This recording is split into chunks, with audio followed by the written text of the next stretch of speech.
The vibration of the hum, you have you have hum, that vibration just lifts the vibration of the consciousness. So you're using the mantra as a tool to raise the vibration of the consciousness at a time where you are repeating a phrase that reflects the truth. Immortality and bliss are the truths that are being reflected. You're just repeating this, and as you repeat it, it enters your entire system. A Curious Yogi podcast. I'm your host, Bobby, joined by living masters and awakening friends. We're here to illuminate your practice as we explore what it means to walk the yogi's path, unfold peace from within, and live the vision of oneness. I'm so delighted you're here. Now let's get curious. All right. Welcome back to another episode of a Curious Yogi podcast.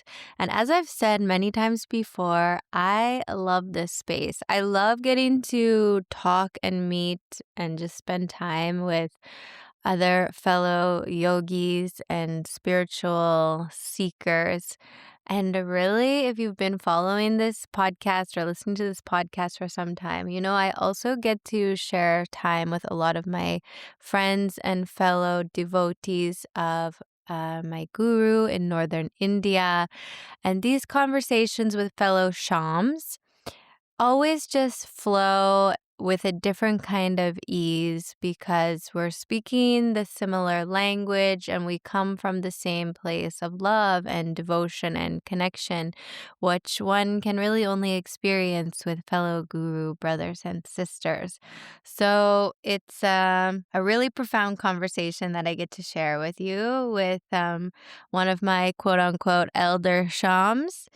This is a beautiful conversation with Jyoti. She is a dedicated meditator and sadhak who has spent decades exploring the depths of yoga and meditation and gyan and knowledge.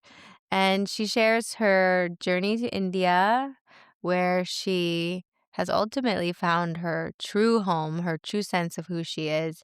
And she reflects on her past as a professional dancer and how the chaos of her career led her to yoga and meditation and ultimately guided her to India and the ashram where she met her teacher, Swami Shyam.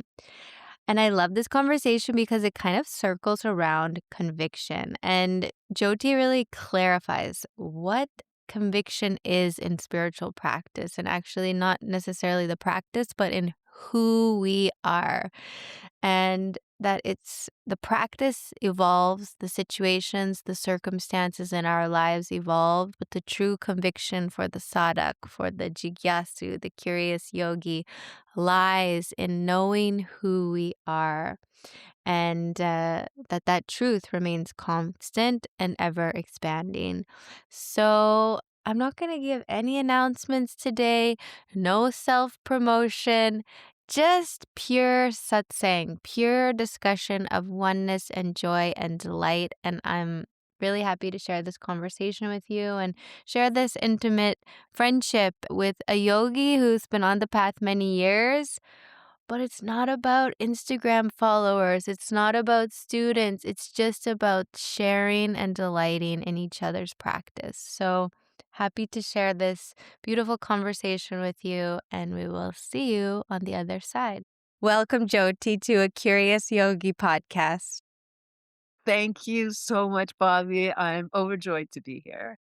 Yeah, this is going to be great. I think I was like, sure, this morning I was biking back from yoga actually, and I was thinking like, oh, I'm so excited to talk to Jyoti. What are we going to talk about? And then I was really like appreciating you because you've been like in my life in the capacity of when I come to India or when I see you in the ashram, you're there and you're someone who's really dedicated your whole life to your sadhana, to meditation, to studying and living your life in this certain way. And I feel like you're kind of like a badass. You're like a badass yogi. Thank you so much. I love that. And but I also realized I actually don't know like much about your backstory. Like how did you come to live most of your life in India and be a meditator and a true yogi? How did you like in a Cole's Notes version, Okay, how I'll did you get try. here? Yeah, I'll try to make it in a Cole's Notes version. Even when you were starting to talk about it, I realized that you can't really describe a lifetime, my lifetime, your lifetime, in any kind of linear fashion. So I can't say, oh, I'm in India because I always saw myself there or it was my plan. But as I am getting advanced in years and I look back on how things turned out, it does actually look perfect, as if everything kind of unfolded in exactly the way it should have, even though anybody who looks back on their life might think that, oh my God, it was chaotic, or why did that happen? And then I don't know whether it's because, and you do this too, you're focusing on a subtler reality. You are a yogi. You're asking deep questions. And I think we've been doing that since we were younger. And I realized that when you ask those questions, you don't actually have to ask them kind of formally or specifically or to anybody in particular. It's almost like you ask them to the universe, and the universe kind of answers you and directs you to the next step. So if I tell the story kind of, as it happened in time and space, I was a professional dancer when I was younger. Time goes on, when you're a dancer, you begin to get slightly exhausted and your body begins to break down. And as that started happening, and the stress of the performances and traveling and et cetera, um, I walked into a yoga class and I thought, I've got to chill out. Like I just have to somehow relax my mind, relax my body, because also you stress out a bit because you are getting older and you realize like, yeah, I'm not exactly keeping up with the demands of, it's a punishing and demanding profession. In any case, so I went to yoga and I thought, this is feeling fantastic. Loved it a lot. And from yoga, spontaneously began meditating. Like literally, I was doing yoga in my living room. I did my little whatever series of exercises, had no idea what meditation was, sat down in the middle of the floor of my room, crossed my legs, closed my eyes, and I was meditating. So how did that happen? I have absolutely no idea. Oh, how I got to India? It wasn't even really, God, I don't know, connected, or maybe it was totally connected to that. I had a friend who lived here at the ashram. He had been living here for many, many years. He was an old friend from when we were kids. He had written me many letters because when we were young, we talked about God, we talked about the truth. We used to stay up all night talking, a whole group of us. We were like a gang. He ended up in India, and when we were 18, and he wrote me and he said, I found the answers to everything we've always been talking about. Come right away. And I thought, actually, I'm a little busy right now. And I had a dancing career and we were rehearsing and we were touring and we were traveling. And I mean, thanks to him, because he didn't chase me, but he did find me wherever I was living for 10 years, and he would show up on my doorstep and he would say, "So are you ready yet to visit?" And I'd say, "No, no, I'm busy." And a year later, I was in another city dancing with another company, and he would show up and, and say, "Now?" In any case, long story short, when I was about 30, just about 30, I was becoming disillusioned with the life I was living, because I had gotten involved in the arts to find a deeper meaning to life. It wasn't deep enough. And I was realizing, like, okay, I kind of know what I'm looking for. I knew it in my heart. I didn't know what to call it, but I wasn't hitting the jackpot in the profession I was in. And I was getting a little discouraged, going like, you know, where, how, like, how is this gonna, come together in the way that I know I want it, but I don't really know what it is. And I bumped right into him on the street. And he said, "Are you ready yet to come to India?" And I said, "Yeah, actually, I am." Hmm. And so that's how I got to Kulu. Came to and I didn't even know what I was coming to.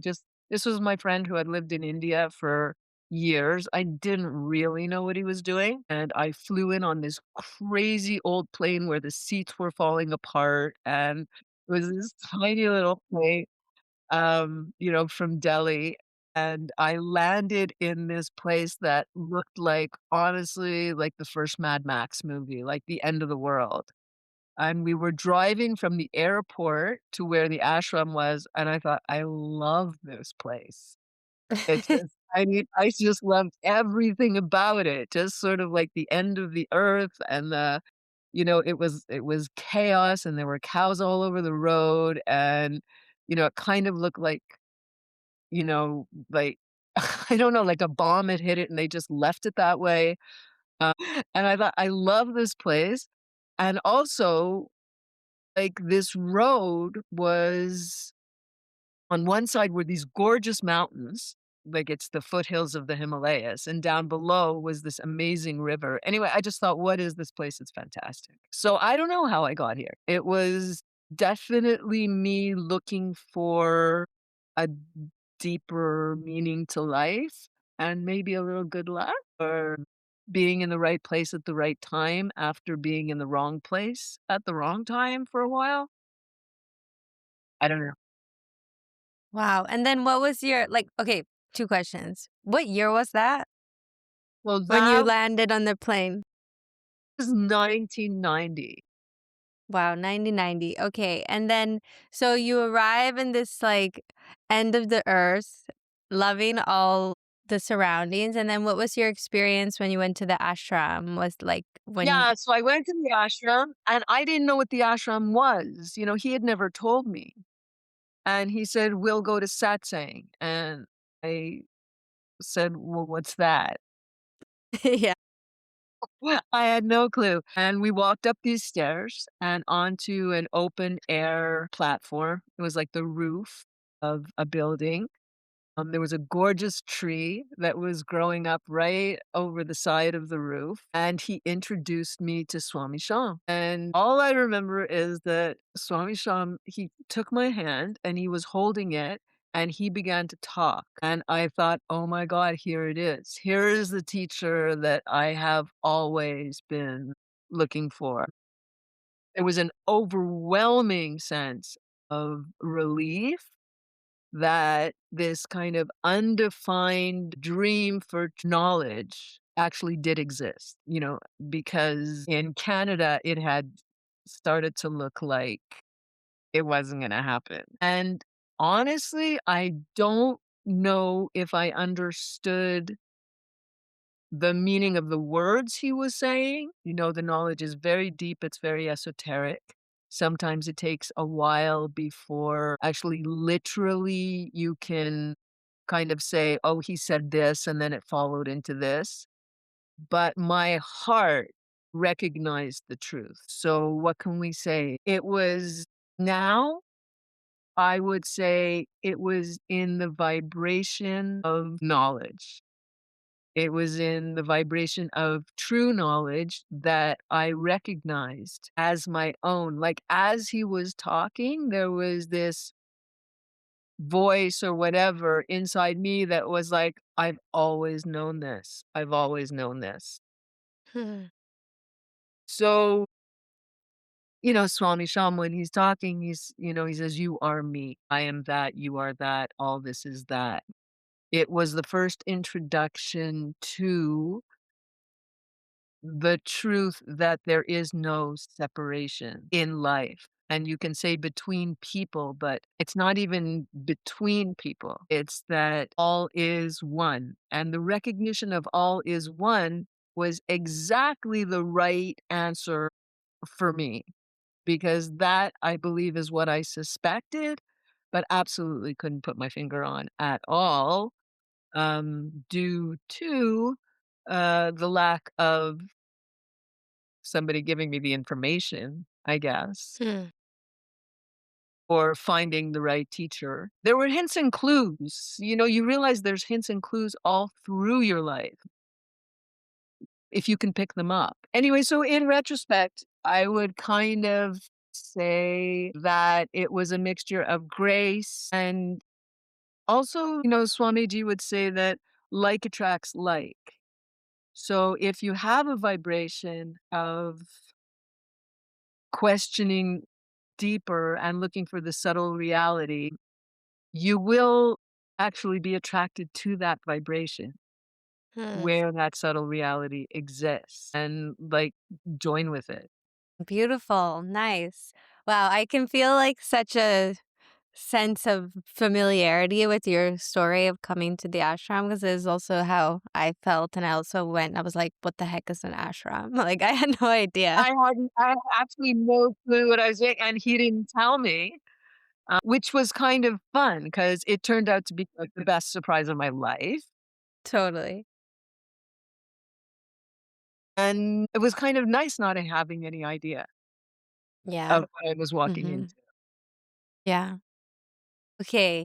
So, wow. So, 1990, you sort of stepped into this space of on the field of mind and body, no idea what you're stepping into, but in the inner being, in the heart of your heart, you stepped into like the truth of that you were always seeking, the truth of who you are. And I when I was biking this morning, also thinking about you, and I remember something you had said. I don't know if it was in a satsang or you said it to me directly, like many years ago. It was during COVID.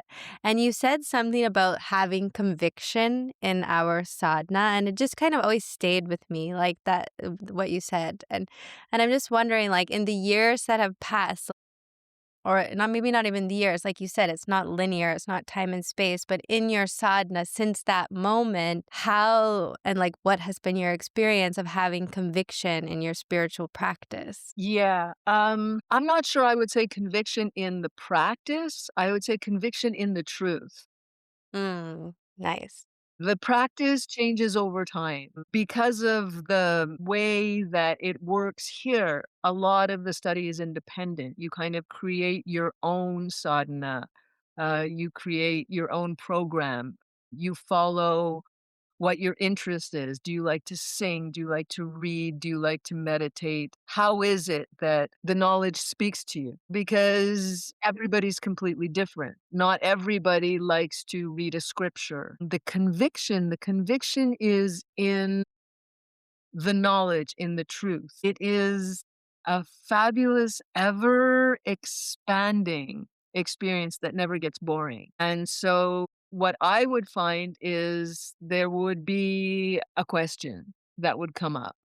There's so many scriptures that deal with the questions that disciples ask of their teachers and their gurus as they progress. And I would find if I had a question like, for one, was for an example, was like, gosh, how do I even describe this? If it is all one, um, then what is creation? How does creation relate to oneness?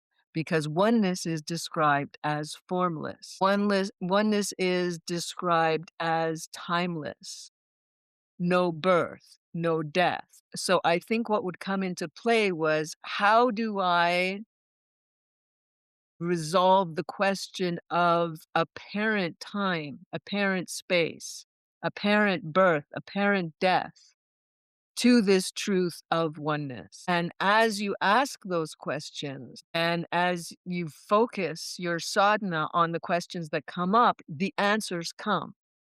I mean, we were lucky enough to have Swamiji and we could ask him these questions and he would give the perfect answer. But as long as you're still living in a reality of time and space, it takes a while to dig so that you can actually hear the answer that you're being given. So the conviction is it's not that it's constantly changing, but the work is evolving and growing and deepening and changing. And I think it's that inspiration because it always like resonates with the truth. Mm, And the truth is such an attractive and such a delightful pursuit, almost, if you want to say. Although Swamiji would say there's nothing to get, it's always with you. There's nowhere to go, you've always been there. But just to actually live and accept that reality that you have never been anything other than truth. Everyone asks questions in their own way to further and deepen their understanding of, I guess we get to the point of who you are. yeah. Like that. So the conviction is it's actually so easy Hmm. because it's just you. Yeah. You know, you don't really have to work at wanting to, like, convince yourself that you would like to be you. You are you. Yeah, but that I think that you made such a good distinction there because it is like the sort of tendency of the mind to want to say, like in that example I gave, where it's like, oh, having conviction in the practice, like it's like the logical mind wants to sort of have the belief of everything around that leads you to Yeah. that thing, which is knowing who I am. And actually, it's flipping the perspective and knowing who I am, and then allowing the external practices or situations or whatever to shift as they will, because everything is changing on that field. But the Yeah, conviction here. 100%, and that's exactly what happens. Mm, I was talking to my friend the other day, and I thought, "Okay, so I have been here now for 35 years. There have been all sorts of wonderful revelations and subtle understandings and dropping of untruths, dropping of, an illusion that you believe to be true. But the thing is, I can't say how. Like, I can't say, "Oh, I read this line in this book and then this illusion was dropped." Absolutely not. It's almost like the more you practice, the more your entire almost cellular structure begins to change. And what drops away in terms of illusion and in terms of misunderstandings in regards to truth and who you are, you begin to see that they were actually never there. You didn't drop anything that was there. You just mm, came to understand what is here and now. You can use examples like the snake and the rope, where you're walking and you see something on the ground and you get very scared because it looks like a snake. But once you take another look, or you have someone who says, just look at this, it's not a snake, it's just a rope. So it's not like you threw the snake away or got rid of it or, scared it away. It was never there. So when the truth is revealed, it was just always there. So it's actually quite a mm. light happening. Yeah. And again, not because of any one action or happening.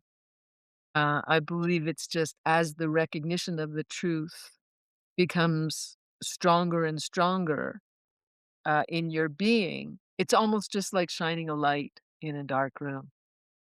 There's no great effort involved. Hmm. The darkness is just, the light reveals what is actually there. I love that. The, like, visualization of the light. It's like because also it's like one wants to, like, know I'm making progress on the path by, like, doing everything right and getting things right. It's actually the way you're expressing it's just reminding me, like, it's effortless because if you tried to push yourself or make effort to, like, not see the rope, it's like or to Yeah, not see the snake. or yes, yes, exactly. I mean, like, the point is very much that you don't want to deny what you would like to understand is not there, because if you begin to negate something or deny its reality, you actually have to kind of believe it's there before you can deny it. So you're Okay. shooting yourself in the foot a little bit. Okay, can you like I don't really get that. But like accept that it's there, but then not accept it's there. Well, that's the thing, you don't want to do that. Okay. Yeah. So if you start negating something and saying, well, that is not the truth, Mm. the kind of, the danger in that is that in order to say something like that is not the truth, there is the danger of accepting it as there first before you deny it. And then what you've done is you've kind of stayed in the same place. Mm. Accepting an illusion as real or denying an illusion as is kind of the same thing. It's accepting the illusion exists, either there or not there. So it's more like just a relaxation Hmm. into the reality of the truth. And yes, you do practice. I mean, the practice is very important. And I think meditation being the most important of all the practice that you do. And, that's pretty simple in the sense that most of your life is spent with your focus going outwards through all your different senses. In order to touch a subtler and deeper reality where you don't have to identify a form that has parameters of time and space. You need to take a little bit of a vacation from your senses because the senses will most often tell you that a form is there in time and space with a purpose, also with a meaning of right or wrong or good or bad. These are the things you would like to take a small vacation from. So when you close your eyes and you let the senses take a rest, there you have the possibility of touching upon a subtler and deeper knowledge that you also know just in a different way from how you know a formed reality. Swamiji gave us many, many different techniques, and his main technique of meditation was meditation on space, space being the reality. In any situation where there is a form or a sound or any kind of information from the senses being perceived, he would say, ask who is watching that thought or that form and understand that the one who is watching has no involvement at all in what is being perceived or in what is being thought. And that watcher is completely free and it free from time and space. And that watcher is you. So to sit in that with that watcher who has no expectation either from any thought, from any form, from any ambition, it was bringing you to the source of all creation. And the source of that and that watcher, he would say, is where everything, all creation comes from. And if all creation comes from a source that is free from time and space, free from good or bad, free from any expectation, then all its creation also can only be free. Mm. So that you, any way that you see yourself, if you happen to see yourself as somebody who was limited in any way by time and space, if you can connect to the source, which is completely free, and recognize that as yourself, then you have the possibility to see yourself as completely free as that source. Beautiful. Wow. That was a great introduction into space and source because I think it's can be interesting with language, Right, because we right. hear words that are directing our attention towards that which, like you said, is beyond right and wrong, expectation, beyond language. And sort of language we have a preconceived notion of Mhm. space, source, but I love how you brought it in like that when we close the eyes and how to identify as the watcher. But then my next question is like, we have that experience in meditation of watching the space or identifying with the space, and then we inevitably open our eyes once more and the senses begin moving outward again. Like, what's been your experience, or would Swamiji say about maintaining that sense of freedom with eyes? Yeah, no, exactly. And that's the question that I think almost everybody who has come here has asked, because it appears as if there's a difference when Mhm. you open your eyes. There is no difference. There is when you go open your eyes and rejoin the senses, there is an inclination to again bring in time and space, good and bad, right and wrong, expectation. This is what I like. This is what I don't like. It's very closely connected to your thought. Pretty much the world is what you make it. You have the power of your to understand that your own thought is nothing but the source, the pure, free source.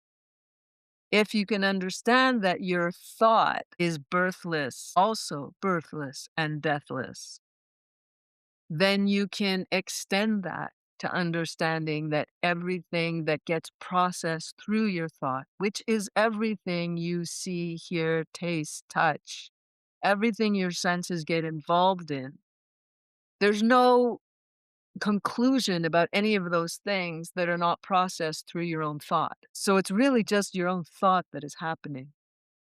And it's Mm, really just how you perceive your own thought that defines how free you can remain in hmm. light of things that are coming and going. So is it kind of like the relationship to the thought, or like how we perceive the thought? Because I feel like, our thoughts are coming all the time, shaping our reality, like you said. And it's like is it more to put one's attention on the thought, which is leading us to the awareness of birthless and deathless or oneness, or like putting our attention I on mean, those you can thoughts? you can Or practice that. Yeah, yeah. you can definitely practice like that. But here, I'll give you an example. So there was a girl who was talking to him, to Swamiji, and she was expressing a little bit of a discomfort with her own thought. And she said, "Well, I think," and she was using being in Kulu and being at the ashram as an example. And she said, "I think it would be much better for me to spend time here with you and be in this ashram and be with you." And yet the circumstances of her life were such that she needed to be at that time somewhere else. But she was uncomfortable with, you know, she was uncomfortable with that, and she thought she would be losing something if she didn't stay in India at the ashram. And Swamiji said to her, "Well, why don't you just change the thought so that you think that where you are living right now in Europe and doing what you're doing there, that that's better. And then your discomfort about not being able to be in India will no longer exist." So she was, she laughed, but I thought it highlighted such a great thing because for Swamiji, switching from one thought to another didn't really mean anything. It was like you can think you need to be here, or can think you need to be there. He was also saying to her that you have it in your power to just change your thought from something that's disturbing you to something that actually isn't disturbing you at all, like that.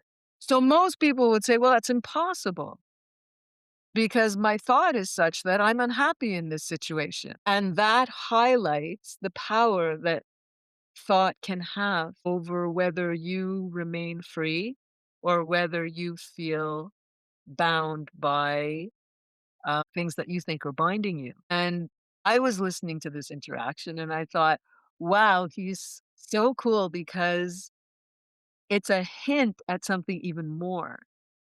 Because if you are able to, so let's say, like, you're going to your driving lesson and you think, like, I don't want to drive in this place. I really don't like this place, right? And then you just switch it and you go like, "This place is fantastic, I wanna drive here," and you have that much power to be that free from your thought that you don't have to be controlled by it. And then I thought, it's a hint actually. Well, for me at the time when I was listening to it, I thought, "This is a great hint that you can actually be free from all your thought." Whether you're finding it positive or whether you're finding it negative, you can actually be free from either of those as well and remain in a place that is utterly free from thought, which is totally connected to the here and now moment, which is free from thought. But it's not free from knowledge. It's not free from intelligence. It's not free from the truth. It's not free from love. All that is the reality of the here and now moment. But to flick the switch to go from a human being who fashions their life upon their thought to a human being who remains in the moment of freedom and actually doesn't, you could even say they don't think. That is the radical or revolutionary knowledge of Swami Shyam to recognize the freedom that you are. And Mm, he would constantly highlight the potential that you have to be that in every moment. beautiful. And also, it seems that we all have that potential, like you would say. You are me, that Everybody. Mhm. Yeah. Yeah. Yeah. Even, I think it was today we were listening to a talk by him. And, he said, look, the space of truth doesn't really care if you're an intellectual, if you're a critic, if you're a scientist, if you're an artist, if you're lost in your imagination. None of that matters. The space resonates and vibrates the space and will communicate to you or connect to you on the vibration of that truth. And that's where you hear it. Hmm. So that's where you can follow kind of the path, your own independent path, according to how you listen. And it doesn't mean that you have to read a certain book or be in a certain place or have a certain lifestyle or none of that. Just recognize the truth. Hmm. Because then it like goes back to what you said, I think, right at the beginning about like attracting like. If you're in that frequency or open to that space of knowledge, then it will come to you or it will come to me on my path in whichever way is meant for me if I'm keeping my attention on that knowledge, love space that you're speaking of, then the information required will come in because I'm open and Exactly, exactly. And the yeah. frequency is a great word. Attention is a great word. Attention is fantastic because it really is just attention on attention. It's a lot less complicated, I think, than maybe people think a Mm, about it. There's a verse in the Gita that is great. I can't remember exactly what it says, but it says, "If you take one step towards God, God will take 1,000 steps towards you." So, a metaphor, and you can say you focus your attention on You know, God, on love, on truth, whatever however you would like to understand or call out. And you will be answered by that exact truth. I used to think because Swamiji worked with everybody personally, and everybody's story is different. And everybody has along the way many, many, many questions. And the Bhagavad Gita is a fabulous scripture about a boy named Arjun who is asking questions to Krishna concerning extremely important topic to him concerning a war and concerning doership and concerning family. And I thought as I sat over the years and listened to the satsangs, I thought, "Oh my god, everybody is their own Gita." mm.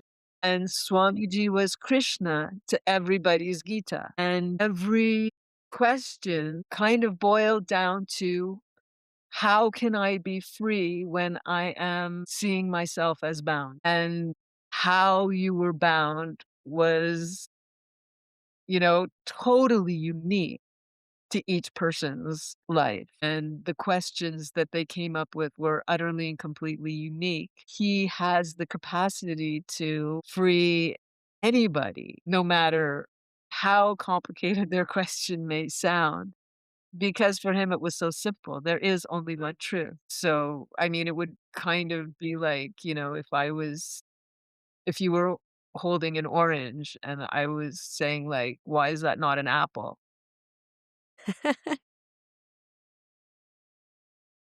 And then I kept, like, thinking of, like, a million different ways to say, "Why is that not what I'm seeing?" And he was always very sweet because as complicated or as simple as our questions would be, he you know, he would say, "Look, I will always stand firm with the truth, and despite the fact that you are suggesting to me the possibility of some type of bondage in terms of not understanding who you are, I will never accept your bondage. I will only accept your freedom."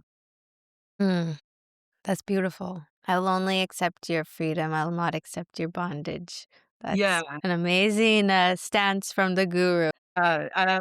so much patience, so much patience, and, he said, "Look, I'm not teaching you anything that you don't already know," and that was a huge hint, because that was to say that this truth is the truth of every living being. The path you take to reach that truth is utterly and completely unique, Hmm. um, but ultimately one in its Hmm. reality. Okay. I'm just like thinking of something you said a little bit earlier when you said like it's much more simple than one might think. And I'm just thinking of the listeners who are listening and they're all curious. They're all curious yogis, like the name of this podcast, deeply inquisitive. And I think it's is the tendency of the mind to like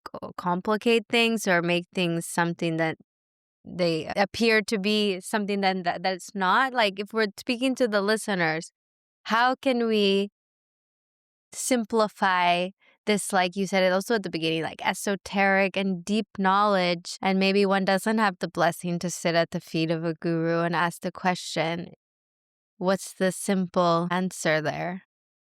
Yeah. The mind in itself, thought, is kind of, it's built to create problems and solve them. It has this, like, almost endless capacity to, I don't wanna say complicate because it is just its job. um, create problems and solve them. Swami would give these very, very cute examples of sort of what the mind was actually qualified to do. And he would say, the mind is there if you're sleeping at night and your blanket slips off and you become cold in your bed. Your mind is there to tell you to put your blanket back on. Mm.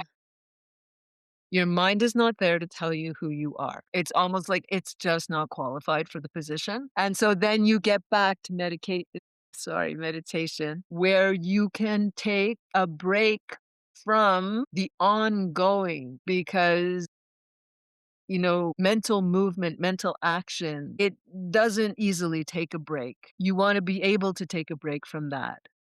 So again, the simplicity of the watcher, the simplicity of meditation on space, because what you are connecting to is a space, a watcher that is you, that has no expectation of a conclusion. There's no conclusion needed. And he would often say, like, when you're meditating, don't look for a why or a conclusion or a result. This is result free. This is not goal oriented. This is not good or bad Mm. oriented. This is not present, and future oriented. So if you can apply those kind of just simple, like, am I looking for a conclusion? What you can bring in at that time, which I think might be a very good tool, would be the mantra. Okay, mantra. Yes, mantra. All right. So, due to the fact that the mind often will not pause thinking just because you want it to, we can bring in a mantra. So a mantra is so much more than just perhaps, you know, a series of words. There's vibration mantra that has an underlying power or meaning to it. So you have mantras for protection, you have mantras for power, you have mantras for healing, you have mantras for love and adoration and devotion. Swamiji's mantra came to him from the vastness of the universe. His mantra is Amaram Hum Maduram Hum. Translated, I am immortal, I am blissful. The vibration of the hum, you have hum, that vibration just lifts the vibration of the consciousness. So you're using the mantra as a tool to raise the vibration of the consciousness at a time where you are repeating a phrase that reflects the truth. Immortality and bliss are the truths that are being reflected. You're just repeating this, and as you repeat it, it enters your entire system. So there are many different stotrams and mantras. And Swami has said, the Gayatri mantra, Om Bhur Swaha, which many people know, with constant repetition will actually says change the cellular structure of your entire system. So the mantra is a very, very powerful tool. If you can repeat it, and he also says in a relaxed way, not repeat it like, oh my God, if I start thinking and stop repeating the mantra, it's not right. Nothing like that. In a very, very relaxed way. So you repeat the mantra. If you space out, that's perfectly fine. If you start thinking about what you're going to cook for dinner, that's also perfectly fine. He said, always be very, very gentle with your mind and treat it like a friend. It has been trained since you were very, very young to pretty much work nonstop, and often with problem solving situations that, I think we've all experienced, that we don't really need to be thinking about something at a certain time, but we just are. So if you can sit to meditate and bring in the mantra and very gently repeat Amaram Hum Maduram Hum, it's a powerful tool it's almost like training a child that you can take a break right now. You don't need to be trying to control the situation at all times with things that might well be unnecessary for the moment, Mm, like that. mm. Yeah, a lot of it is kind of just simple training in terms of making things simpler. It's kind of like if you have a habit. In order to break the habit, you have to gently kind of coax yourself away from it. It's probably more difficult to break a habit if you're very severe or strict with yourself. I'm not Yeah. sure. No, but it makes sense, like, what you were saying before, like, even at the beginning, how after all these years, your cellular makeup does change, and if we're putting our attention and our awareness into the practice of meditation on space or meditation on mantra again and again and again, Yes. that in itself must just like the beautiful example you gave of, like, the shining the light into the dark room, like, the mantra and the meditation is the light which Yes. just slowly absorbs that habit of the mind, which is constantly contracted and small and separate. Yeah, kind of, but he said your body and like you or your body as you see yourself as a form is very, very important because you want to shine the light kind of So it reflects off of you. I mean, without this, without the body, you would have nothing to work with. It's an incredibly important tool. It has to be given a lot of respect and a lot of patience and a lot of love in terms of practice. I mean, some people, I guess, would like a more relaxed practice. Some people would like a stricter practice. I don't think it matters. Hmm. However you choose. Like, if you're moving in the direction of understanding a timeless space, then the actual sort of time and space reality isn't as important as you might take it to be, as you might take it kind of in a normal practice, like learning a sport or learning a skill. Time and space kind of come into that, goal-oriented things come into that, Hmm. and that is the way kind of people are trained to work, and that's a Yeah. habit. So to Yeah. break the habit, to break the goal-oriented, result-oriented habit, that's also part of the game. And then is it just like, okay, if we say we use the game analogy, it's just Yeah. a part of the game is playing for the joy of it, not for the end result of it, like, not to see Well, who there's wins no at yeah, the end. yeah, exactly, there is no end result. So, like, meditation for meditation's sake, like, mantra for mantra's like, just because not to get somewhere, but to be here, and like you said before, here and now in that space. Here and now. That's quite helpful, here and now, but it's not, it doesn't come right away. I mean, we're just trained to reach a goal. We're just trained to, create a routine or a linear process. With meditation, with, awareness, mm, you're moving away from any notion of a linear process, which a lot of people rebel against.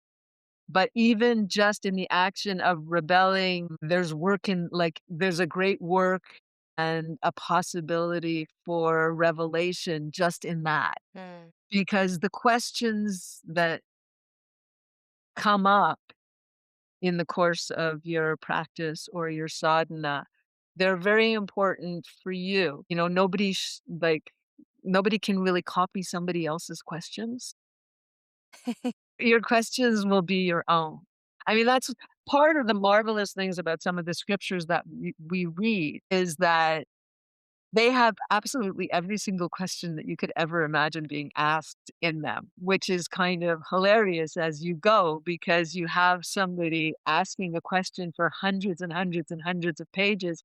But what they're doing is they're kind of covering every single human question that could ever come up. Yeah, from, like, 2,000 years ago till Well, now. exactly. Yeah, the questions are the same as they Yeah. were 2,000 years ago. What about my relationship? What about my family? What about my success? What about my pain? Ultimately, what about my death? The questions haven't changed. The language has a little bit.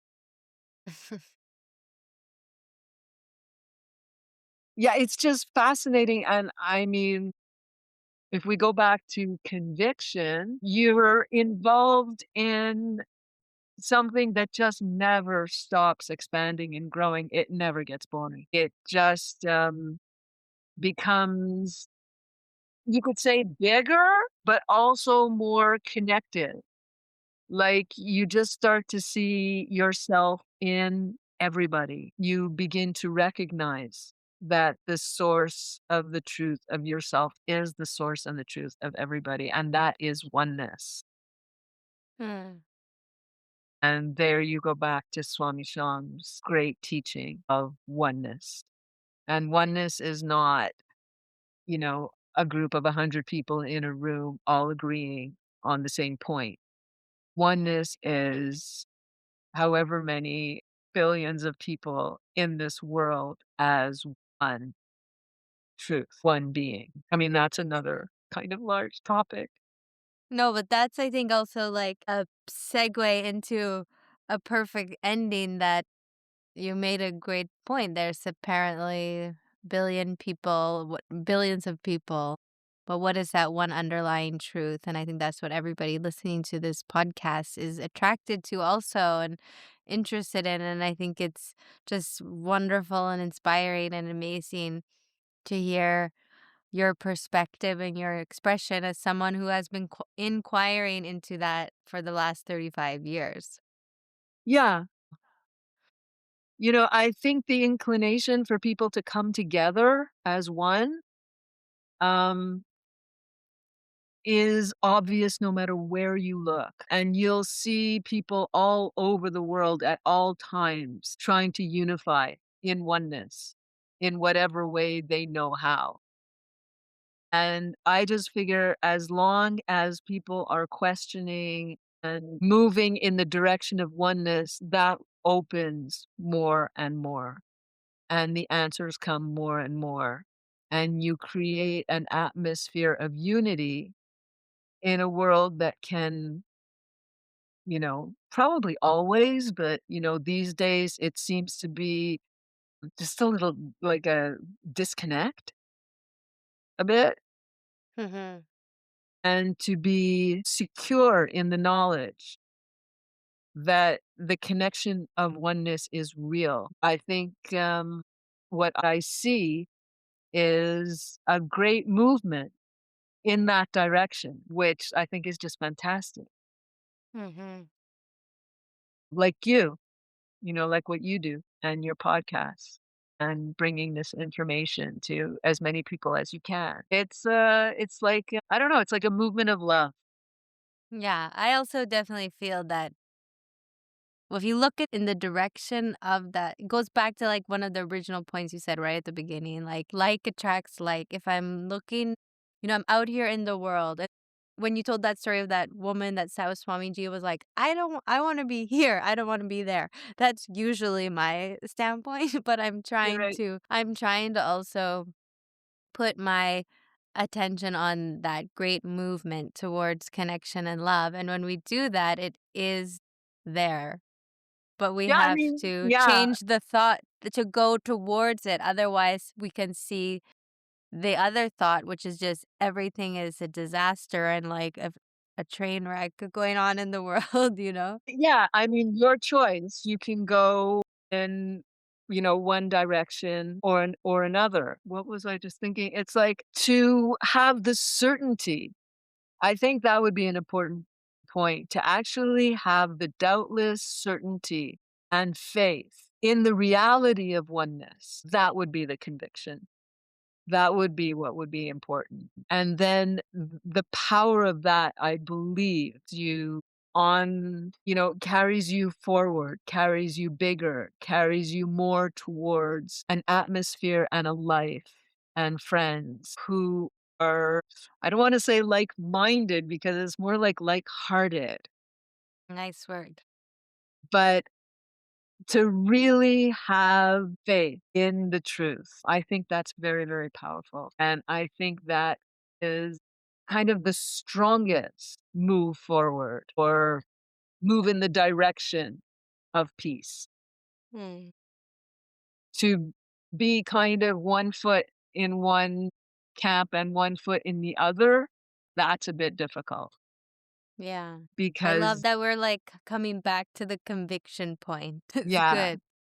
Well, because when you said it, I was like, what does that mean exactly? So throughout our talk, I've just been going like, "Oh, okay. I'm getting closer to sort of like understanding what Bobby was asking."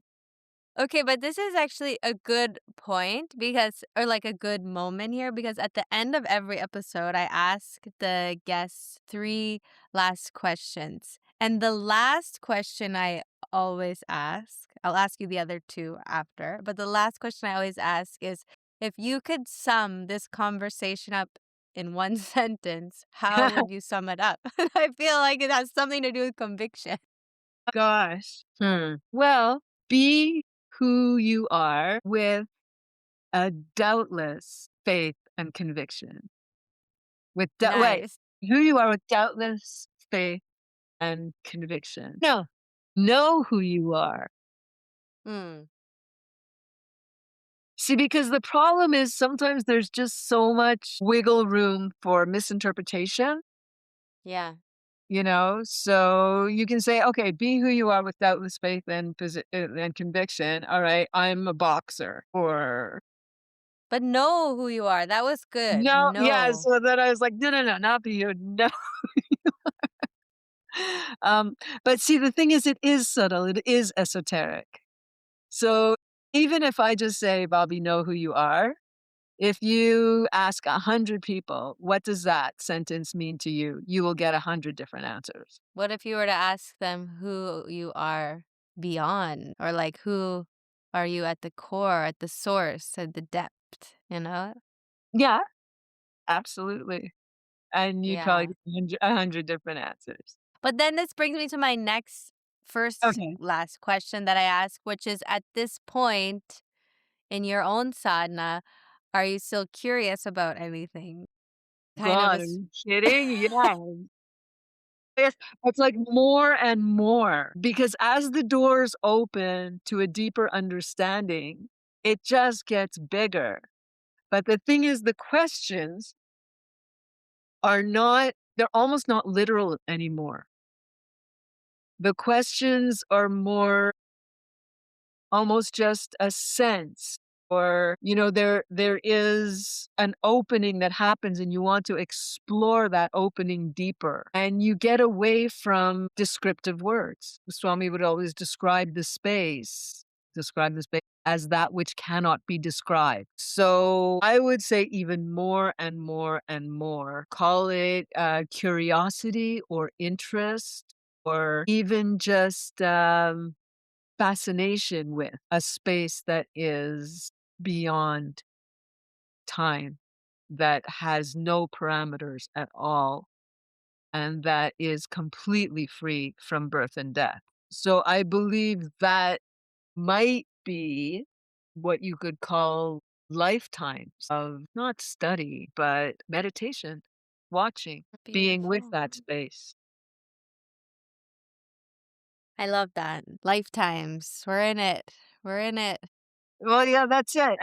And people will ask Swamiji, well, what about lifetimes? What was I in my last life? And what did I do? And how did I get to this life? And what is in store for me in my next life? And I heard him once say that in a reality, in a timeless reality, where there is no present, past, and future, there are no incarnations. If you wanna say anything, it is one endless incarnation of love. So Hmm. you can see where, um, the interest and the devotion to that might just be endless.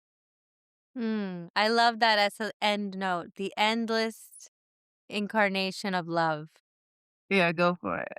As the great Mahavakya to end this. Because that actually is the last question that I ask is a great Mahavakya that's like with you on your right now or that you always remember, like a great one liner. So that's a good one liner. But if you've got one other one that Well, sticks with no, it you, would it would be a quote from Swamiji, and I would end with his mantra.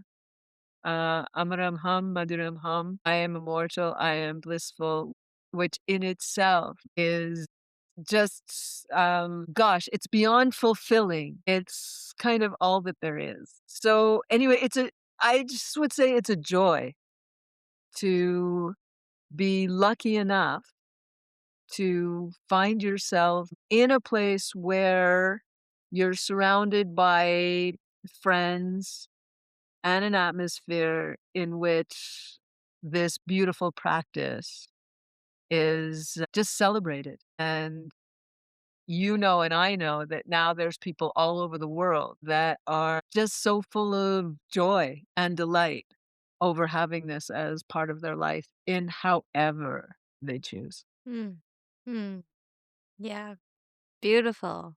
Well, we have to end this at some point. Otherwise, we're going to have like a 3-hour episode, which could be something to work towards. Which I love this. And I love hearing you express, Jyoti. It's really Amazing. And I know that the listeners are going to find a lot of inspiration and insight also because the listeners are interested in the esoteric, indescribable place. And it's so interesting and fun to explore different ways of reaching that space by listening to inspiring meditators like you. So thank you so much. Thank you so much, Bobby. It's really been, a lot of fun. It's been a lot of fun for me, just to even express in this way. Thanks for listening to this episode. If you enjoyed what you heard, please consider supporting the show at patreon.com/a curious yogi podcast. And please leave a review. It really helps the show reach more people. Let's stay curious, connected, and keep walking the path together. In total delight, this is Bobby signing off until next time.